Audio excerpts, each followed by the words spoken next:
வணக்கம், நான் doctor Shanthi Krishna Raghu from Ashwin homeo clinic. இன்றைக்கி நம்ம பேங்க்ரியாடைட்டிஸ் பற்றி தான் தெரிஞ்சுக்க போகிறோம். பேங்க்ரியாடைட்டிஸ் அப்படின்னா என்னென்னா, நம்மளுடைய கணையம், பேங்க்ரியாஸ்ன்னு சொல்லக்கூடிய கணையம் இன்ஃப்ளமேஷன் ஆகிறது தான் பேங்க்ரியாடைட்டிஸ் அப்படின்னு சொல்லுவோம். இந்த கணையம் நமக்கு எதுக்கு இருக்குது அப்படின்னு பார்த்தோன்னா, நம்மளோட பாடியில் இருக்க சுகர் லெவலை கண்ட்ரோல் பண்ணுறதுக்கும் நமக்கு செரிமானம் கொடுக்கறதுக்கும் இருக்கக்கூடிய ஒரு முக்கியமான உறுப்பு தான் இந்த பேங்க்ரியாஸ் அப்படின்னு சொல்லக்கூடிய கணையம்.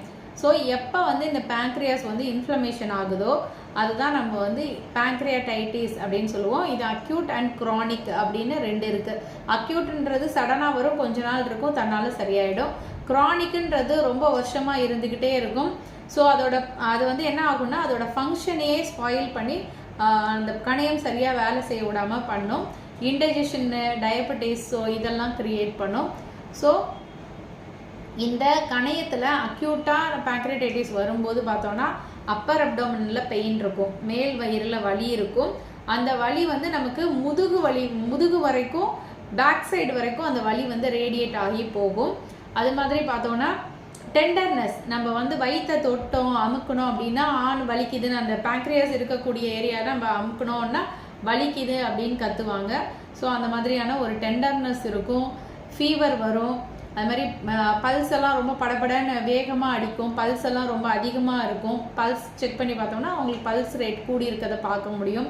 வாந்தி வர மாதிரியான உணர்வு, வாமிட் பண்ணிடுவாங்க.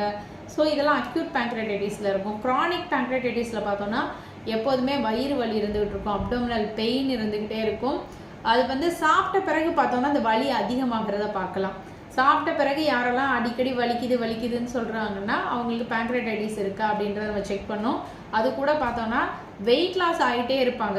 நல்லா சாப்பிட்டா கூட வெயிட் குறைஞ்சிட்டே போயிட்டு இருப்பாங்க. அவங்க எந்த வெயிட் லாஸ் பிளானுமே இல்லாமல் வெயிட் குறைக்கணும்னு ட்ரை பண்ணாமலே சும்மாவே வெயிட் குறைஞ்சிட்டே போயிட்டு இருக்கும். அது மாதிரி மோஷனில் பார்த்தா எண்ணெய் கலந்த மாதிரி, ஆயிலி ஸ்டூல்னு சொல்லுவோம், ரொம்ப எண்ணெய் கலந்த மாதிரி மோஷன் போகிறது, அது மாதிரி ரொம்ப மோஷன் ஸ்மெல்லாக போகுது அப்படின்லாம் இருந்துச்சுன்னா அது பேங்க்ரியாடைட்டிஸோட அறிகுறி அப்படின்றத நம்ம தெரிஞ்சுக்கணும். முக்கியமான அறிகுறி பார்த்தோன்னா வயிறு வலி, மோஷன் ஸ்மெல்லாக போகிறது, வெயிட் லாஸ் ஆகிட்டே இருக்கிறது, நாசியா, வாமிட்டிங், வாந்தி வர்றது மாதிரியான உணர்வு, வாமிட் எடுக்கிறது, வலி வயிறுலேருந்து முதுகுக்கு பரவுறது. ஸோ இந்த மாதிரியான அறிகுறிகளோடு யாராவது இருந்தாங்கன்னா அவங்களுக்கு பேங்க்ரியாடைட்டிஸ் இருக்கா அப்படின்றத ஒரு அல்ட்ராசவுண்ட் ஸ்கேன் பண்ணியே நம்ம தெரிஞ்சுக்க முடியும். ஸோ இந்த பேங்க்ரியாடைட்டிஸ் இருக்குது அப்படின்னா இதற்கு ஹோமியோபதியில் எக்ஸலண்ட்டான மெடிசன்ஸ் இருக்குது. பக்க விளைவுகள் இல்லாமல் எளிமையாக குணப்படுத்தக்கூடிய நல்ல மருந்துகள்லாம் ஹோமியோபதியில் இருக்குது. பாஸ்பரஸ்ன்ற மெடிசன் கொடுக்கும்போது இதனால் வரக்கூடிய டயபெட்டிஸ், அன்கண்ட்ரோல் டயபெட்டிஸ் எல்லாம் பேங்க்ரியாடைட்டிஸ் இருக்குது உங்களுக்கு வரும். ஸோ அதெல்லாம் குணப்படுத்த முடியும். இந்த பேங்க்ரியாடைட்டிஸ்னால பார்த்தோம்னா பேங்க்ரியாடைட்டிஸ் இருக்கிறவங்களுக்கு க்ரானிக்காக பேங்க்ரியாடைட்டிஸ் இருந்து பேங்க்ரியாடைட்டிஸில் கால்சிஃபிகேஷன் ஏற்படும். அதாவது கல் மாதிரி அங்கே படிவங்கள் படிஞ்சு கல் மாதிரி உருவாகும். அது க்ரானிக் பேங்க்ரியாடைட்டிஸ் வித் கால்சிஃபிகேஷன் நம்ம சொல்லுவோம். ஸோ அது இருக்குது அப்படின்னு சொன்னாலும் அது கம்ப்ளீட்டாக கரைச்சி வெளியேற்றுறதுக்கு ஹோமியோபதி மருந்துகள் ரொம்பவுமே ஹெல்ப் பண்ணும். கல்கரியா கார்பன்ற மருந்துகள் அற்புதமாக இந்த கால்சிஃபிகேஷன் கரைக்கிறதுல ரொம்பவுமே ஹெல்ப் பண்ணும்.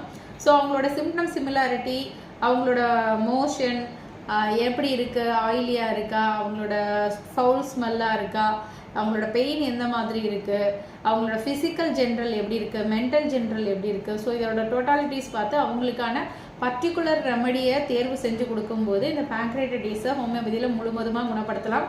அதனால ஏற்பட்ட விளைவுகளான டயபெட்டிஸு, அன்கண்ட்ரோல் டயபெட்டிஸ், இன்டைஜஷன், வயிறு வலி, ஸோ இதெல்லாமும் கம்ப்ளீட்டாக குணப்படுத்தலாம். 1 month ட்ரீட்மெண்ட் எடுக்கும்போதே அந்த பேஷண்ட்டோட ஹெல்த்தில் அவங்க மார்க்டு டிஃப்ரென்ஸ் பார்ப்பாங்க. நிறைய டிஃப்ரென்ஸ் தெரியும். இந்த மோஷன்லாம் மாறுறது, அவங்களுக்கு பசி நல்லா எடுக்கிறது, வயிறு வலி, செரிமானம் குறைவு இதெல்லாம் சரியாகிறது, இந்த வயிறு வலி, அந்த வலி டிரான்ஸ்மிட் ஆகிறது, இதெல்லாம் கம்ப்ளீட்டாக சரியாகிறத பார்க்க முடியும். ஸோ யாராவது பேங்க்ரியாடைட்டிஸில் வெயிட் குறைஞ்சிட்டே இருக்காங்க, சாப்பிட முடியலை, இந்த மாதிரி கஷ்டப்படுறாங்கன்னா ஹோமியோபதி டாக்டரை கன்சல்ட் பண்ணுங்கள். ஹோமியோபதியில் இதை நிரந்தரமாக சரி பண்ணுறதுக்கு அற்புதமான மருந்துகள் இருக்குது. எங்கள்கிட்ட ட்ரீட்மெண்ட் எடுக்கிறவங்கலாம் டாக்டர் இப்போ எல்லாமே நல்லாகி கொஞ்சம் கொஞ்சமாக நாங்கள் வெயிட் இம்ப்ரூவ் ஆகிட்டே வரோம், அது மாதிரி டயபெட்டிஸ் இருந்தவங்க கூட டயபெட்டிஸ் எல்லாம் இப்போ தான் நல்லா கண்ட்ரோலுக்கு வருது, இவ்வளோ நாள் என்ன மருந்து சாப்பிட்டாலுமே கண்ட்ரோலுக்கே வரல, ஆனால் இப்போ ட்ரீட்மெண்ட் ஹோமியோபதியில் உங்கள்கிட்ட எடுத்த பிறகு நல்ல டயபெட்டிஸ் குறைஞ்சி கண்ட்ரோல் வருது, வெயிட் கூடியிருக்கேன் டாக்டர், ரொம்ப சந்தோஷமாக சொல்லுவாங்க. ஏன்னா நல்ல குண்டாக நல்லா ஒரு கம்பீரமாக இருந்தவங்க அப்படியே சின்ன குழந்தை மாதிரி உடம்பு மாறுற அளவுக்கு இது மாற்றிடும். ஸோ அவங்களாம் வந்து ரொம்ப ஹாப்பியாக ஃபோன் பண்ணி சொல்லுவாங்க, டாக்டர் இப்போ நல்லா நான் வெயிட் கெயின் ஆகியிருக்கேன், இப்போ தான் அந்த பழைய உடல் தோற்றம் எனக்கு வருதுன்னு சொன்னாங்க அப்படி எல்லாரும் அப்படின்னு ரொம்ப ஹாப்பியாக ஃபோன் பண்ணுவாங்க. ஸோ பேங்க்ரியாடைட்டிஸ் இருந்தால் கவலைப்பட வேண்டாம். பக்க விளைவில்லாத விரைந்து குணப்படுத்தக்கூடிய ஹோமியோபதி மருந்துகள் எடுத்து முழு குணம் அடைய முடியும் அப்படின்றத நீங்கள் தெரிஞ்சு பலனடையணும்னு கேட்டுக்கிறேன். நன்றி.